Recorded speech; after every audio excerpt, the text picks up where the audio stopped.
Hey, what's going on, guys? My name is Luca Russian, and with DLC 5 coming out in less than 3 days' time, the question on my mind right now is, does DLC 5 open up a doorway for the breaking of a cycle of 4 DLCs for a game, and that's it?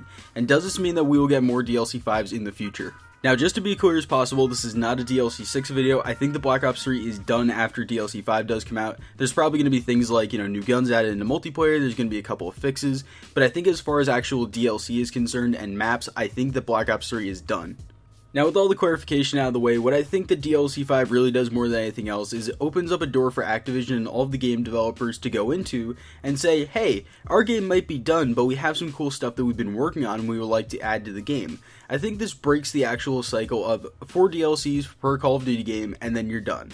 I think that more than anything else, that's what it establishes, because we've been doing this for years where it's 4 DLCs and then you move on to the next game, and then that kind of pressures studios into putting everything they want to put into a game in 4 DLCs. So with all the clarification out of the way, what I think the DLC 5 more than anything else, what it does is it allows studios to tell a story better. And in that way, it's actually a really good thing that there is a possibility that this stuff could be happening in the future, because what it's always been in Call of Duty is 4 DLCs and then we move on to the next game. And I think with Black Ops 3 especially, what happens is they tried to tell too much of a story in a short amount of time, so they weren't able to actually get everything across that they wanted to get out. But now that there is a DLC 5, this opens up a door for all the studios to say, hey, we don't just have 4 DLCs to tell an entire story that we want to tell, we can have as many as we want. I'm not going to say that there's going to be 17 DLCs for the next game, but I think that this does open a door for an establishment of it's not just 4 DLCs and then the game is completely irrelevant after that.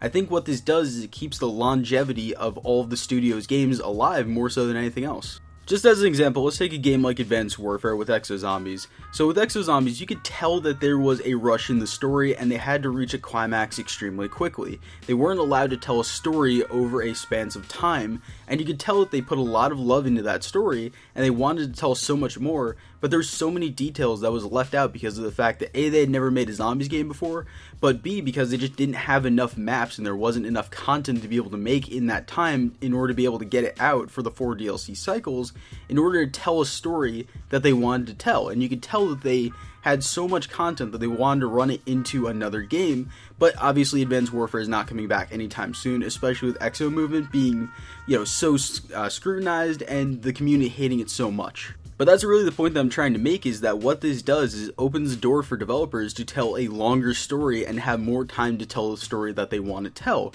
rather than just, okay, 4 maps, 5 maps, whatever it is, you're done.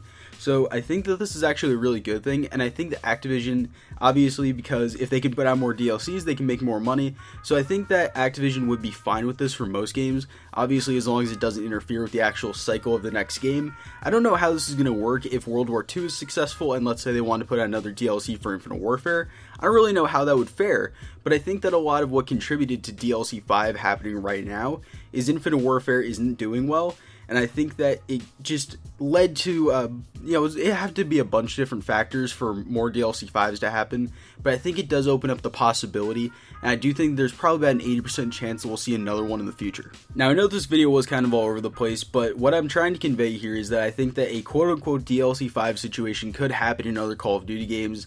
It's too beneficial to Activision, it's too beneficial to all the studios for it to never happen again. I think that Treyarch had to be the type of people to actually open this up. They had to be the studio that did, because if any others tried it, they would probably get shut down by Activision, or it just wouldn't really work. So I think that Treyarch had to be the guys to do this, and I'm glad that they did. But this is just one man's opinion. What do you guys think? Tell me in the comment section down below. While you're down there, if you guys could please leave a like and subscribe if you guys are new around here. I'm probably going to be streaming a little bit after this video comes out. I don't really know. I might put this out before I stream. I might put this out at the end of my stream. I don't really know when this is going to come out. Anyway, I do love you guys. I'll see you in the next video. Peace.